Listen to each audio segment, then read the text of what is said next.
నా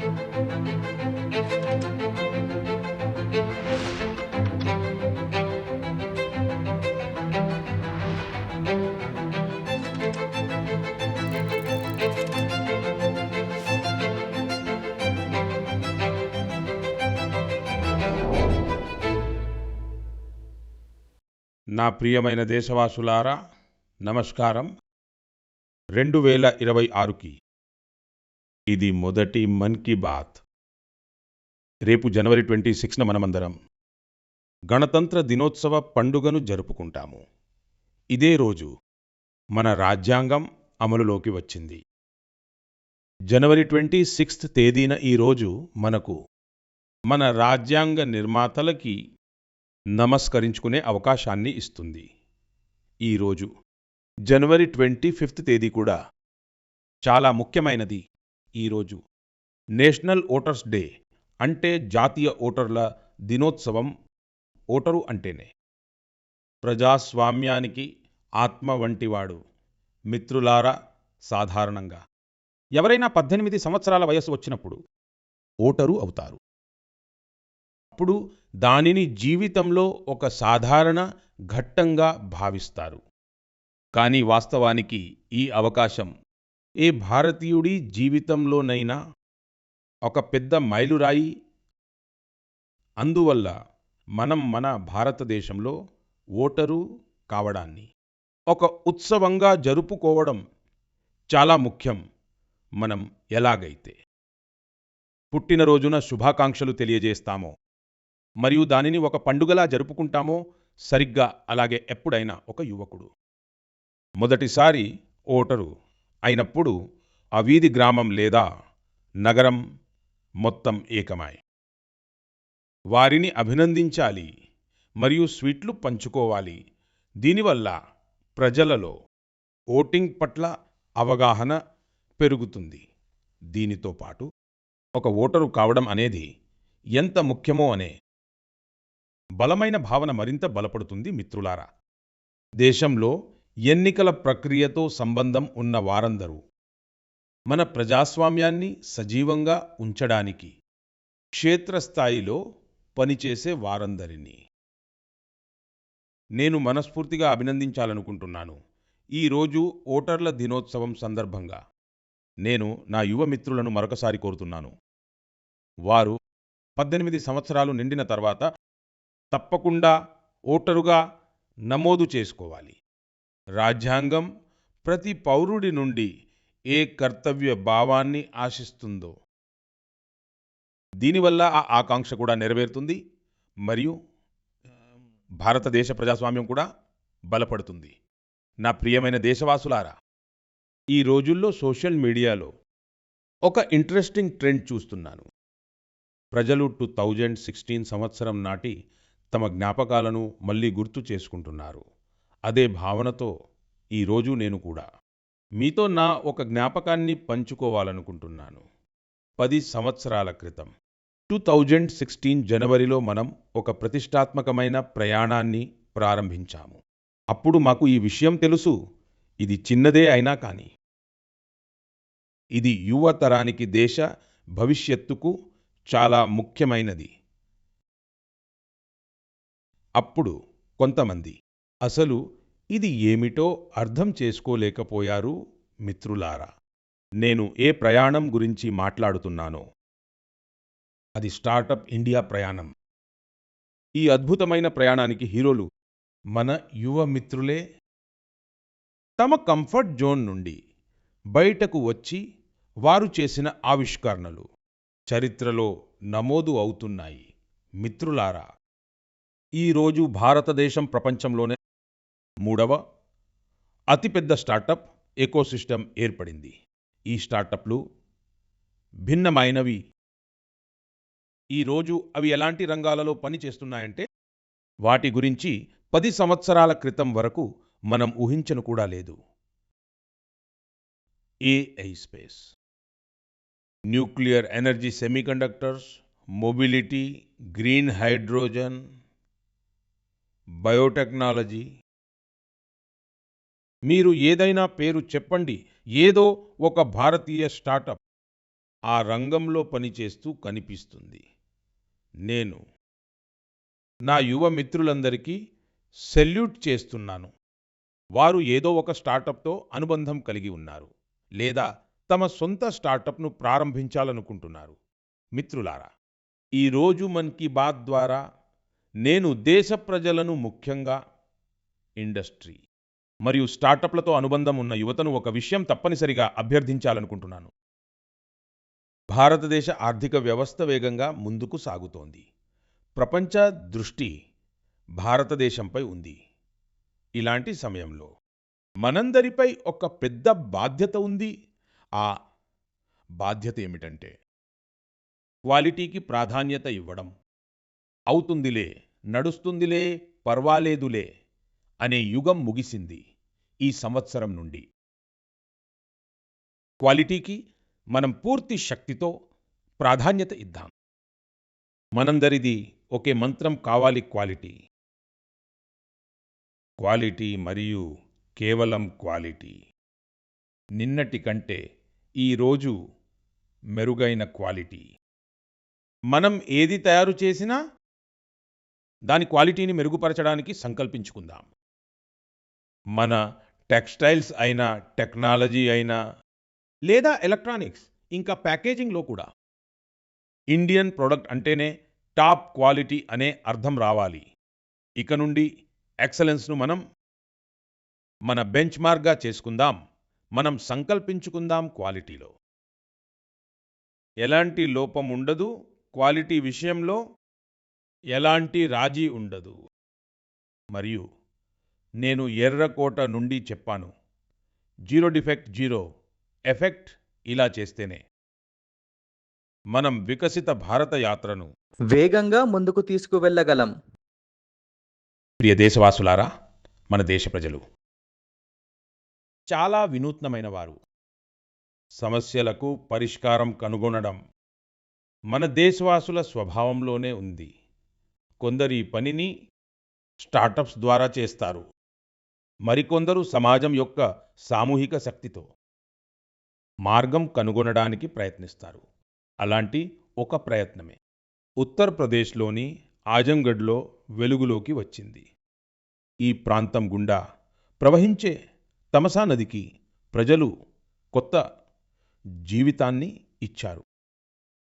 తమసా కేవలం ఒక నది మాత్రమే కాదు, మన సాంస్కృతిక మరియు ఆధ్యాత్మిక వారసత్వానికి సజీవ ప్రవాహం. అయోధ్య నుండి బయలుదేరి గంగలో కలిసే ఈ నది ఒకప్పుడు ఈ ప్రాంత ప్రజల జీవనానికి కేంద్ర బిందువుగా ఉండేది. కానీ కాలుష్యం కారణంగా దీని నిరంతర ప్రవాహానికి ఆటంకం కలగడం ప్రారంభించింది. పూడిక, చెత్తా చెదారం, ఇంకా మురికి ఈ నది ప్రవాహానికి అడ్డుపడ్డాయి. ఆ తర్వాత ఇక్కడి ప్రజలు దీనికి కొత్త జీవితాన్ని ఇచ్చేందుకు ఒక ఉద్యమాన్ని ప్రారంభించారు. నదిని శుభ్రం చేసి దాని ఒడ్డున నీడనిచ్చే పండ్ల చెట్లను నాటారు. స్థానిక ప్రజలు కర్తవ్య భావనతో ఈ పనిలో నిమగ్నమయ్యారు. మరియు అందరి కృషితో నది పునరుద్ధరించబడింది. మిత్రులారా, ప్రజా భాగస్వామ్యంతో కూడిన ఇలాంటి ప్రయత్నమే ఆంధ్రప్రదేశ్లోని అనంతపురంలో కూడా కనిపించింది. ఈ ప్రాంతం తీవ్ర కరువు సమస్యతో సతమతమవుతోంది. ఇక్కడి ఎర్రమట్టి ఇసుకతో కూడి ఉంటుంది. అందుకే ప్రజలు నీటి కొరతను ఎదుర్కోవలసి వస్తుంది. ఇక్కడి అనేక ప్రాంతాలలో చాలా కాలం పాటు వర్షాలు కురవవు. చాలాసార్లు ప్రజలు అనంతపురం పరిస్థితిని ఎడారిలోని కరువు పరిస్థితులతో కూడా పోలుస్తారు. మిత్రులారా, ఈ సమస్య పరిష్కారానికి స్థానిక ప్రజలు జలాశయాలను శుభ్రం చేయాలని సంకల్పించారు. ఆ తర్వాత పరిపాలన సహకారంతో ఇక్కడ అనంత నీరు సంరక్షణ ప్రాజెక్ట్ అనేది ప్రారంభమైంది. ఈ ప్రయత్నంలో భాగంగా 10కి పైగా జలాశయాలకు జీవం పోసారు. ఆ జలాశయాలలో ఇప్పుడు నీరు నిండటం ప్రారంభమైంది. దీనితో పాటు 7,000 కంటే ఎక్కువ చెట్లు కూడా నాటారు. అంటే అనంతపురంలో జల సంరక్షణతో పాటు పచ్చదనం కూడా పెరిగింది. ఇక్కడ పిల్లలు ఇప్పుడు ఈతను కూడా ఆనందించవచ్చు. ఒక విధంగా చెప్పాలంటే ఇక్కడి ఈకోసిస్టమ్ మొత్తం మళ్ళీ పునరుజ్జీవనం పొందింది. మిత్రులారా, ఆజంగడ్ అయినా, అనంతపురం అయినా, లేదా దేశంలోని మరే ఇతర ప్రదేశమైనా ఇది చూసి సంతోషం కలుగుతుంది. ఈ ప్రజలు ఏకమై కర్తవ్య భావనతో గొప్ప సంకల్పాలను నెరవేరుస్తున్నారు. ప్రజా భాగస్వామ్యం మరియు సామూహికత యొక్క ఈ భావనే మన దేశానికి అతి గొప్ప బలం.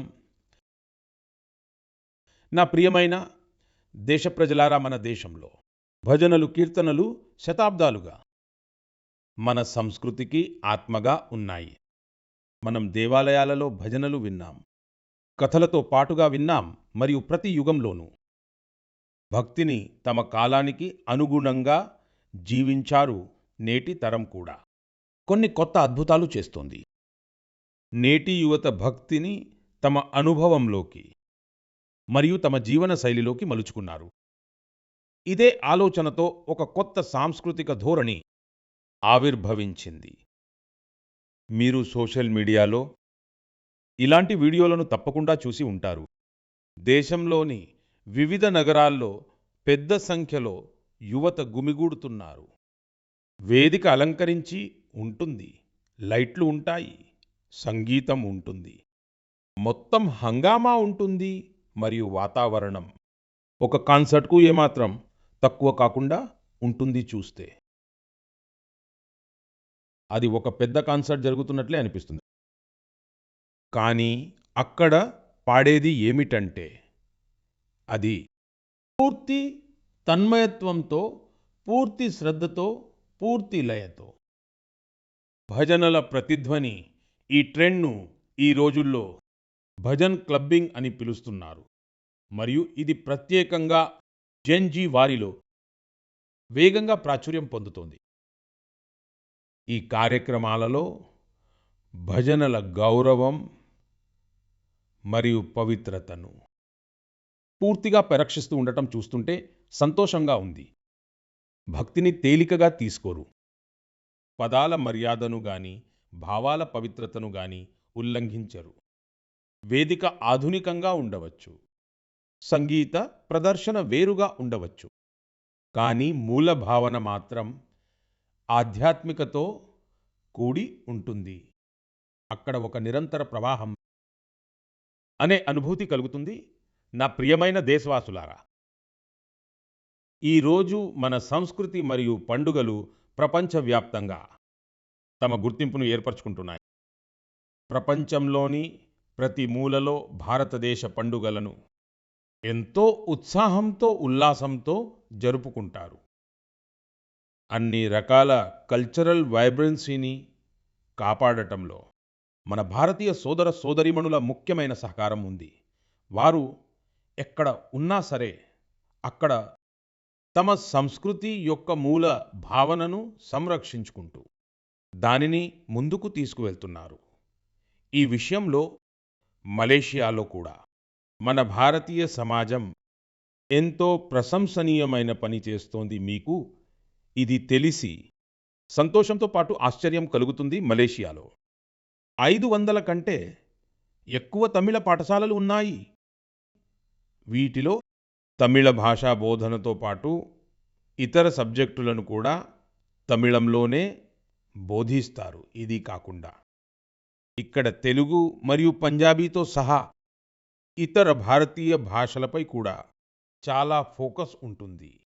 మిత్రులారా, భారతదేశం మరియు మలేషియా మధ్య చారిత్రక మరియు సాంస్కృతిక సంబంధాలను బలోపేతం చేయడంలో ఒక సొసైటీకి పెద్ద పాత్ర ఉంది. దాని పేరు మలేషియా ఇండియా హెరిటేజ్ సొసైటీ.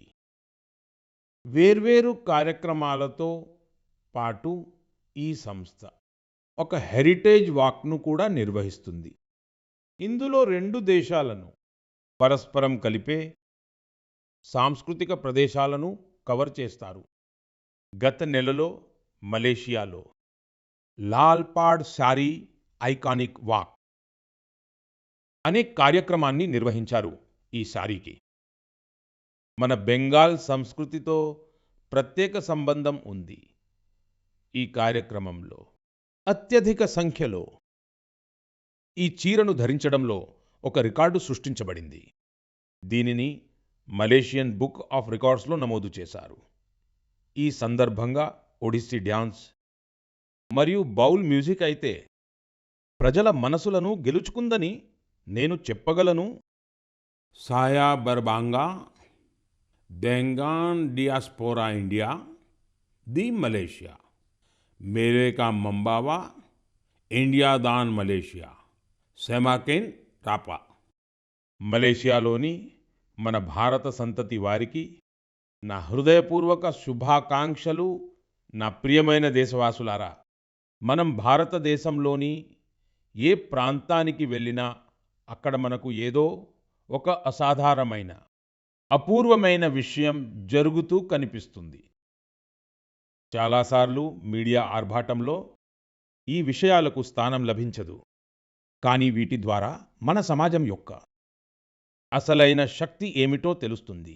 వీటి నుండే మన ఆ విలువ వ్యవస్థల యొక్క ప్రతిబింబం కూడా కనిపిస్తుంది.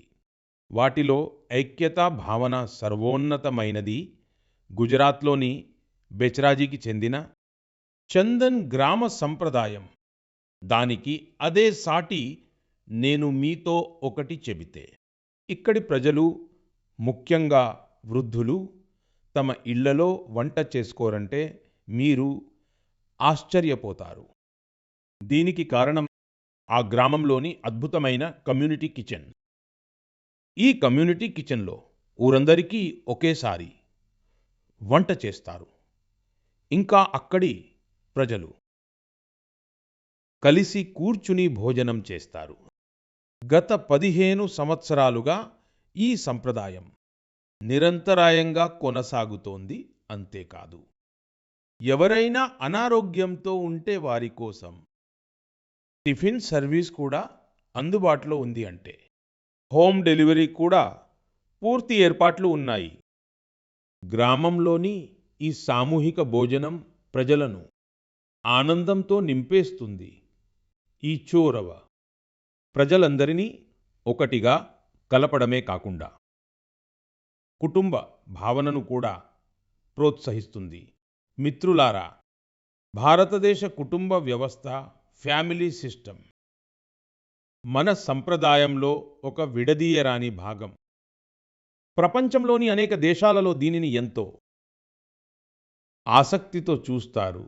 చాలా దేశాలలో ఇటువంటి ఫ్యామిలీ సిస్టమ్ పట్ల చాలా గౌరవ భావం ఉంది.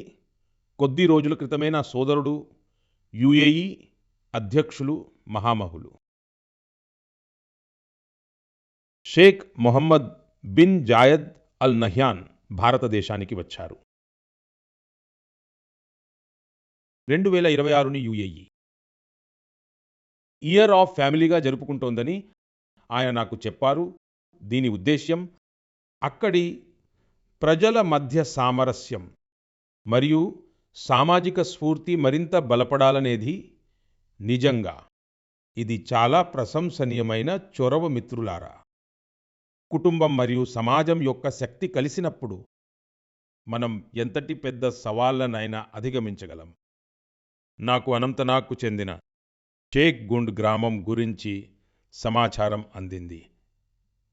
ఇక్కడ డ్రగ్స్, పొగాకు, సిగరెట్లు మరియు మద్యపానానికి సంబంధించిన సవాళ్లు చాలా పెరిగిపోయాయి. ఇవన్నీ చూసి అక్కడి మీర్ జాఫర్ గారు ఎంతగానో కలత చెంది ఆయన ఈ సమస్యను అధిగమించాలని నిశ్చయించుకున్నారు. ఆయన గ్రామ యువకుల నుండి పెద్దల వరకు అందరినీ ఏకతాటిపైకి తెచ్చారు. ఆయన ఈ చొరవ ప్రభావం ఎంతగా ఉందంటే అక్కడి దుకాణాలు పొగాకు ఉత్పత్తులను అమ్మడమే మానేశాయి. ఈ ప్రయత్నంతో డ్రగ్స్ వల్ల కలిగే ప్రమాదాల గురించి కూడా ప్రజలలో అవగాహన పెరిగింది. మిత్రులారా, మన దేశంలో ఇలాంటి అనేక సంస్థలు కూడా ఉన్నాయి. ఏలుగా నిస్వార్థ భావనతో సమాజ సేవలో నిమగ్నమై ఉన్నాయి. ఉదాహరణకు పశ్చిమ బెంగాల్లోని పూర్వ మేదినీపూర్లోని ఫరీద్పూర్లో ఒక సంస్థ ఉంది. దాని పేరు వివేకానంద లోక్ శిక్షా నికేతన్. ఈ సంస్థ గత 4 దశాబ్దాలుగా పిల్లలు మరియు వృద్ధుల సంరక్షణలో నిమగ్నమై ఉంది. గురుకుల పద్ధతిలో విద్యను మరియు టీచర్ల శిక్షణతో పాటు ఈ సంస్థ సమాజ సంక్షేమం కోసం అనేక మంచి పనులలో నిమగ్నమై ఉంది. నా ఆకాంక్ష ఏంటంటే ఈ నిస్వార్థ సేవాభావం దేశవాసుల మధ్య నిరంతరం బలపడాలని కోరుకుంటున్నాను. ప్రియా దేశ ప్రజలరా, మన్ కీ బాత్లో మనం నిరంతరం పరిశుభ్రత అనే అంశాన్ని ప్రస్తావిస్తూనే ఉన్నాము. ఇది చూసి నాకు గర్వంగా ఉంది. మన యువత తమ పరిసరాల పరిశుభ్రత పట్ల చాలా అప్రమత్తంగా ఉన్నారు. అరుణాచల్ ప్రదేశ్లో జరిగిన ఇలాంటి ఒక ప్రత్యేకమైన ప్రయత్నం గురించిన సమాచారం నాకు అందింది. అరుణాచల్ ప్రదేశ్ అనే ఈ భూమిపై దేశంలో మొట్టమొదటగా సూర్యకిరణాలు చేరుకుంటాయి. ఇక్కడి ప్రజలు జై హింద్ అని చెప్పి ఒకరికొకరు అభివాదం చేసుకుంటారు. ఇక్కడ ఇటానగర్లో యువకుల బృందం ఎక్కువ శ్రద్ధ పెట్టాల్సిన అవసరం ఉన్న ప్రాంతాలను శుభ్రం చేయడానికి ఏకమైంది. ఈ యువకులు వేర్వేరు నగరాలలో బహిరంగ ప్రదేశాలను శుభ్రపరచడాన్ని తమ మిషన్గా చేసుకున్నారు. ఆ తర్వాత ఇటానగర్, నహర్ లాగూన్, దోయ్ ముక్, సెప్పా, పాలిన్ మరియు పాసిఘాట్లలో కూడా ఈ కార్యక్రమాన్ని నిర్వహించారు. ఈ యువకులు ఇప్పటి వరకు సుమారు 11 లక్షల కిలోలకు పైగా చెత్తను శుభ్రం చేశారు. మిత్రులారా, ఆలోచించండి. 9 మంది యువకులు కలిసి 11 లక్షల కిలోల చెత్తాచెదారాన్ని తొలగించారు. మిత్రులారా, మరొక ఉదాహరణ అస్సాం నుండి. అస్సాంలోని నాగావ్లో అక్కడి పాత వీధులతో ప్రజలకు భావోద్వేగ అనుబంధం ఉంది. ఇక్కడ కొందరు వ్యక్తులు తమ వీధులను కలిసి శుభ్రం చేయాలని సంకల్పించుకున్నారు. నెమ్మదిగా వారితో మరికొందరు చేరారు. ఈ విధంగా ఒక టీం ఏర్పడింది. వీధుల నుండి చాలా చెత్తను ఈ టీం తొలగించింది. మిత్రులారా, ఇలాంటి ప్రయత్నమే బెంగళూరులో కూడా జరుగుతోంది. బెంగళూరులో సోఫా వేస్ట్ ఒక పెద్ద సమస్యగా మారింది. అందుకే కొంతమంది ప్రొఫెషనల్స్ కలిసి ఈ ఇష్యూను వారి పద్ధతిలో పరిష్కరిస్తున్నారు. మిత్రులారా, ఈరోజు చాలా నగరాల్లో ఇలాంటి బృందాలు ఉన్నాయి. ల్యాండ్ఫిల్ వేస్ట్ రీసైక్లింగ్లో నిమగ్నమై ఉన్నాయి. చెన్నైలో అలాంటి ఒక బృందం చాలా అద్భుతమైన పని చేసింది. ఇలాంటి ఉదాహరణలను చూస్తే పరిశుభ్రతకు సంబంధించిన ప్రతి ప్రయత్నం ఎంత ముఖ్యమో అర్థమవుతుంది. మనం పరిశుభ్రత కోసం వ్యక్తిగతంగా లేదా ఒక బృందంగా మన ప్రయత్నాలను పెంచాలి. అప్పుడే మన నగరాలు మరింత మెరుగవుతాయి. నా ప్రియమైన దేశ ప్రజలారా, పర్యావరణ పరిరక్షణ గురించి మాట్లాడినప్పుడు తరచుగా మన మనస్సులలోకి పెద్ద ప్రణాళికలు, పెద్ద ప్రచారాలు మరియు పెద్ద సంస్థల గురించి ఆలోచనలు వస్తాయి. కానీ చాలాసార్లు మార్పు అనేదానికి ప్రారంభం చాలా సాధారణంగా జరుగుతుంది. ఒక వ్యక్తితో, ఒక ప్రాంతంతో, ఒక అడుగుతో మరియు నిరంతరం చేసిన చిన్న చిన్న ప్రయత్నాల వల్ల కూడా పెద్ద మార్పులు వస్తాయి. పశ్చిమ బెంగాల్లోని కూచ్ బెహార్ నివాసి అయిన బినోయ్ దాస్ గారి ప్రయత్నం దీనికి ఒక ఉదాహరణ. గత కొన్నేళ్లుగా ఆయన తన జిల్లాను పచ్చదనంతో నింపే పనిని ఒంటరిగా చేశారు. బినోయ్ దాస్ గారు వేలాది మొక్కలు నాటారు. చాలాసార్లు మొక్కలు కొనడం నుండి వాటిని నాటడం, వాటి బాగోగులు చూసుకోవడం వరకు అయ్యే ఖర్చులన్నీ ఆయనే భరించారు. అవసరమైన చోట స్థానిక ప్రజలు, విద్యార్థులు మరియు నగరపాలక సంస్థలతో కలిసి పనిచేశారు. ఆయన ప్రయత్నాల వల్ల రోడ్ల పక్కన పచ్చదనం మరింత పెరిగింది మిత్రులారా. మధ్యప్రదేశ్లోని పన్నా జిల్లాకు చెందిన జగదీష్ ప్రసాద్ అహిర్వార్ గారి ప్రయత్నం కూడా ఎంతో ప్రశంసనీయం. ఆయన అడవిలో బీట్ గార్డ్గా తన సేవలను అందిస్తున్నారు. ఒకసారి గస్తీ కాస్తున్న సమయంలో ఆయన గ్రహించారు, అడవిలో ఉన్న అనేక ఔషధ మొక్కల సమాచారం ఎక్కడా కూడా పద్ధతి ప్రకారం నమోదు కాలేదని జగదీష్ గారు ఈ సమాచారాన్ని తర్వాతి తరానికి అందించాలనుకున్నారు. అందుకే ఆయన ఔషధ మొక్కలను గుర్తించడం, వాటి రికార్డును తయారు చేయడం ప్రారంభించారు. ఆయన 125కు పైగా ఔషధ మొక్కలను గుర్తించారు.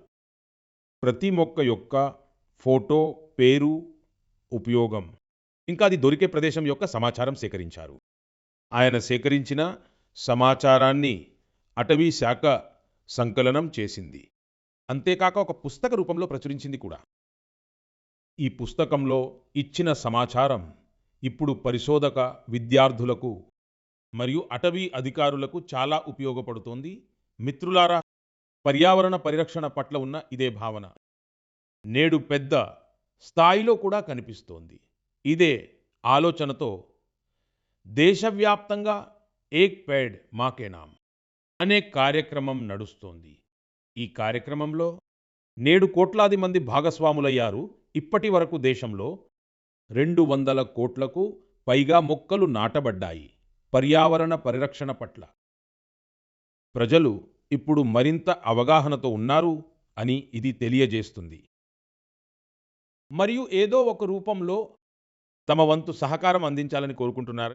నా ప్రియమైన దేశవాసులారా, నేను మీ అందరినీ మరో విషయం కోసం చాలా అభినందించాలనుకుంటున్నాను. దానికి కారణం మిల్లెట్స్ అంటే చిరుధాన్యాలు. ఇది చూసి నాకు సంతోషంగా ఉంది. చిరుధాన్యాల పట్ల దేశ ప్రజల అభిమానం నిరంతరం పెరుగుతోంది. వాస్తవానికి మనం 2023ను మిల్లెట్ ఇయర్గా ప్రకటించాము. కానీ ఈరోజు 3 సంవత్సరాల తర్వాత కూడా దీని పట్ల దేశంలో మరియు ప్రపంచంలో ఉన్న ప్యాషన్ మరియు కమిట్మెంట్ చాలా ఉత్సాహాన్ని ఇచ్చేదిగా ఉంది. మిత్రులారా, తమిళనాడులోని కళ్ళకురిచి జిల్లాలో ఒక మహిళా రైతుల బృందం స్ఫూర్తిదాయకంగా నిలిచింది. పెరియా కల్రాయ్ అండ్ మిల్లెట్ FPCతో దాదాపు 800 మంది మహిళా రైతులు అనుసంధానమై ఉన్నారు. మిల్లెట్స్కు పెరుగుతున్న ఆదరణను చూసి ఈ మహిళలు ఒక మిల్లెట్ ప్రాసెసింగ్ యూనిట్ను స్థాపించారు. ఇప్పుడు వారు మిల్లెట్లతో తయారు చేసిన ఉత్పత్తులను నేరుగా మార్కెట్కు చేరవేస్తున్నారు. మిత్రులారా, రాజస్థాన్లోని రామ్సర్లో కూడా రైతులు చిరుధాన్యాల విషయంలో ఇన్నోవేషన్లు చేస్తున్నారు. ఇక్కడి రామ్సర్ ఆర్గానిక్ ఫార్మర్ ప్రొడ్యూసర్ కంపెనీతో 900 కంటే ఎక్కువ మంది రైతులు అనుసంధానమై ఉన్నారు. ఈ రైతులు ప్రధానంగా సజ్జలను పండిస్తారు. ఇక్కడ సజ్జలను ప్రాసెస్ చేసి రెడీ టు ఈట్ లడ్డూలను తయారు చేస్తున్నారు. దీనికి మార్కెట్లో చాలా డిమాండ్ ఉంది. అంతేకాదు మిత్రులారా, ఈ రోజులో చాలా దేవాలయాలు తమ ప్రసాదంలో కేవలం మిల్లెట్లను మాత్రమే ఉపయోగిస్తున్నాయని తెలిసి నాకు చాలా సంతోషం కలుగుతుంది. నేను ఆ దేవాలయాల నిర్వాహకులందరినీ వారి ఈ చొరవకు హృదయపూర్వకంగా అభినందిస్తున్నాను. మిత్రులారా, మిల్లెట్స్ చిరుధాన్యాలతో అన్నదాతల ఆదాయం పెరగడమే కాకుండా ప్రజల ఆరోగ్యం కూడా మెరుగుపడటానికి ఒక హామీ అవుతోంది. మిల్లెట్స్ పోషకాలతో నిండి ఉంటాయి. ఇవి సూపర్ ఫుడ్స్. మన దేశంలో శీతాకాలం అయితే ఆహార పానీయాలకు చాలా మంచిదిగా భావిస్తారు. అలాంటి సమయంలో ఈ రోజుల్లో మనం తప్పకుండా చిరుధాన్యాలను తీసుకోవాలి. నా ప్రియమైన దేశ ప్రజలారా, మన్ కీ బాత్లో మనకు మరోసారి అనేక విభిన్న అంశాలపై చర్చించే అవకాశం లభించింది. ఈ కార్యక్రమం మనందరికీ మన దేశం యొక్క విజయాలను అనుభూతి చెందడానికే కాకుండా ఇంకా సెలబ్రేట్ చేసుకునే అవకాశాన్ని ఇస్తుంది. ఫిబ్రవరిలో ఇలాంటి మరో అవకాశం రాబోతోంది. వచ్చే నెలలో ఇండియా ఏఐ ఇంపాక్ట్ సమ్మిట్ జరగబోతోంది. ఈ సమ్మిట్లో ప్రపంచవ్యాప్తంగా ముఖ్యంగా టెక్నాలజీ రంగానికి చెందిన నిపుణులు భారతదేశానికి వస్తారు. ఈ సదస్సు ఏఐ ప్రపంచంలో భారతదేశ పురోగతి మరియు విజయాలను కూడా తెలియజేస్తుంది. నేను ఇందులో పాల్గొనబోయే ప్రతి ఒక్కరిని హృదయపూర్వకంగా అభినందిస్తున్నాను. వచ్చే నెల మన్ కీ బాత్లో ఇండియా ఏఐ ఇంపాక్ట్ సమ్మిట్ గురించి మనం తప్పకుండా మాట్లాడుకుందాం. దేశ ప్రజల మరికొన్ని విజయాల గురించి కూడా చర్చిద్దాం. అప్పటి వరకు నాకు మన్ కీ బాత్లో సెలవు ఇవ్వండి. రేపటి గణతంత్ర దినోత్సవం సందర్భంగా మీ అందరికీ మరోసారి నా హృదయపూర్వక శుభాకాంక్షలు, ధన్యవాదాలు.